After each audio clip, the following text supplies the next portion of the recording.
अगर आपके लगन चार्ट के सप्तम भाव में सूर्य और राहु स्थित हैं, तो आपका जीवन साथी कैसा हो सकता है? जीवन साथी के आने के बाद आपकी लाइफ में क्या-क्या चेंजेस हो सकते हैं? पार्टनर के साथ आपकी अंडरस्टैंडिंग कैसी हो सकती है? पार्टनर आपको किस वे में सपोर्ट कर सकता है या क्या वास्तव में आपकी लाइफ में हो सकता है मैरिज होने के बाद? यहाँ पे देखिए सूर्य और राहु का कंजक्शन है, तो आपके पार्टनर पे बहुत ज़्यादा एलिगेशंस लगे हो सकते हैं।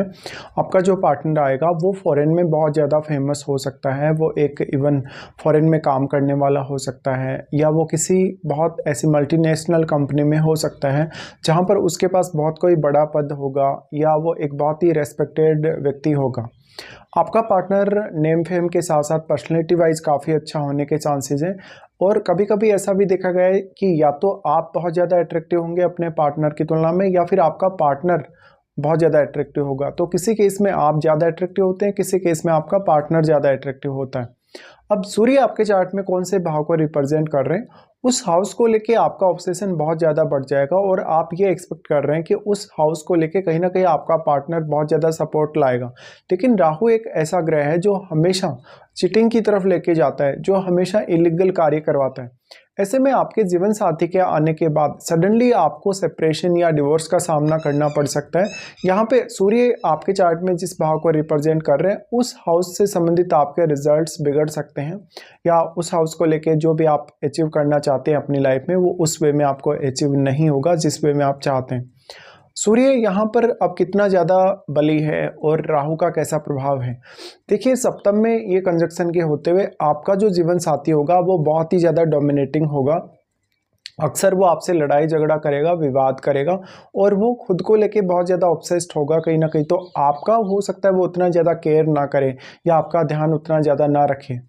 यहाँ पे अब सूर्य राहु के कंजक्शन के होते हुए आपके पिता के साथ आपके रिलेशंस काफ़ी ज़्यादा प्रभावित होंगे। आपका पार्टनर या तो आपके फादर का बहुत ज़्यादा फेवरेट हो सकता है या वो अपने फादर का बहुत ज़्यादा फेवरेट हो सकता है। तो इस केस में फादर से आपको वास्तव में मदद मिलेगी या नहीं मिलेगी, इस पर भी काफ़ी ज़्यादा यहाँ पे ध्यान देना चाहिए। तो सूर्य राहु का जो कंजक्शन है उसमें आपके फादर के साथ आपके जो पार्टनर के रिश्ते हैं उनके प्रभावित होने की बहुत ज़्यादा संभावना बनेगी। इसके साथ साथ आपका नेम फेम, आपकी स्वयं की प्रसिद्धि, आपका करियर भी बहुत ज़्यादा प्रभावित होगा। अब देखिए राहु और केतु ऐसे ग्रह हैं जो सूर्य पर अपना प्रभाव डाल सकते हैं या सूर्य को ग्रहण लगा सकते हैं। तो सूर्य का सबसे पहले तो यहाँ बहुत ज़्यादा मजबूत स्थिति में होना जरूरी है, बट अगर मान लो सूर्य मजबूत स्थिति में हुए भी तो भी राहु उस पर अपना प्रभाव डाल ही पाएंगे और सूर्य के मजबूत होने से आपका जीवन साथी आपको बहुत ज़्यादा डोमिनेट कर पाएगा। तो यहाँ आप किसी भी तरीके से बच नहीं सकते हैं। अब आपके लगन में जो केतु बैठा है वो हमेशा आपको कंफ्यूज करके रखेगा, वो आपको बहुत बड़ी बड़ी इच्छाएं अपेक्षाएं अपने पार्टनर से दिलाएगा, लेकिन वो सारी की सारी अपेक्षाएं आपकी एक समय बाद अधूरी रह जाएंगी। अब आपका जो पार्टनर है, मैरिज जब तक आप नहीं करते तब तक आपका पार्टनर हो सकता है आपको उस वे में समझ में नहीं आ रहा जो जिस वे में वो वास्तव में है अपनी लाइफ में। लेकिन आपका जो मैरिज है, आपका जो उसके साथ रिलेशनशिप है या जो आपका मैरिज है, मैरिज होने के बाद आपके सामने उसकी असलियत या उसकी वास्तविकता आने लगेगी। आपका पार्टनर आपको प्रायोरिटी देने के बजाय किसी और को प्रायोरिटी दे रहा है अपनी लाइफ में, या किसी वीआईपी पर्सन के साथ उसके कांटेक्ट या रिलेशन हो सकते हैं। देखिए ऐसा जो राहु और सूर्य का कंजक्शन आपके सप्तम में है वो आपके पार्टनर के लिए बहुत फेवरेबल हो सकता है आपसे मैरिज करने के बाद, बट ऐसा पार्टनर आपके लिए चीटिंग ला सकता है, आपके साथ फ्रॉड कर सकता है, आपको किसी भी तरीके से हार्म कर सकता है। बेसिकली यहाँ पे आपका जो पार्टनर आएगा वो काफ़ी ज़्यादा इगोइस्टिक हो सकता है। तो ऐसे में आपके आपस में जो रिलेशंस हैं, आपस में रिलेशंस के बहुत ज़्यादा प्रभावित होने की संभावना है। इसके साथ ही केतु के साथ बैठे हुए प्लैनेट को देखिए, क्योंकि उस प्लैनेट विशेष से रिलेटेड जो आपके चार्ट में भाव है उनके लिए आपको ज़्यादा एफर्ट करना पड़ेगा और उन भाव से जुड़े हुए रिश्तों से भी आपको उतनी मदद नहीं मिल पाएगी। और यहाँ सूर्य आपके चार्ट में जिस भाव को रिप्रेजेंट कर रहे हैं उस भाव से भी आपको कोई खास मदद नहीं मिलने वाली। अगर मान लो यहाँ सूर्य छठे भाव के स्वामी होते हैं, आठवें के स्वामी होकर बैठे होते हैं या 12वें घर के स्वामी होकर बैठे होते हैं, तो 12वें के स्वामी या 8वें के स्वामी होने के केस में ये आपके पार्टनर के लिए तो बहुत ज़्यादा अच्छा होगा, लेकिन आपके लिए काफ़ी ज़्यादा समस्याएं लाएगा। और अगर सूर्य छठे भाव का स्वामी है तो आपका पार्टनर आपसे मैरिज करने के बाद अपने करियर को ही सबसे ज़्यादा प्रायोरिटी देता हुआ नजर आएगा।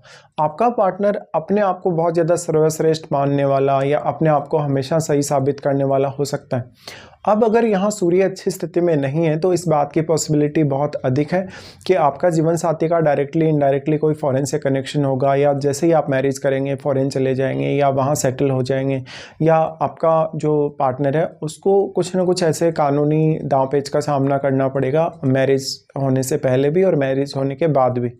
अब इस स्थिति में जब भी आप किसी से मैरिज करते हैं तो आपका पार्टनर अक्सर आपको हमेशा डोमिनेट करके रखेगा। अगर आप डोमिनेशन में नहीं रहना चाहते, डोमिनेट नहीं होना चाहते, तो अक्सर आपका जीवन साथी आपके साथ बहुत ही रूड तरीके से सामने आता है, रूड तरीके से पेश होता है।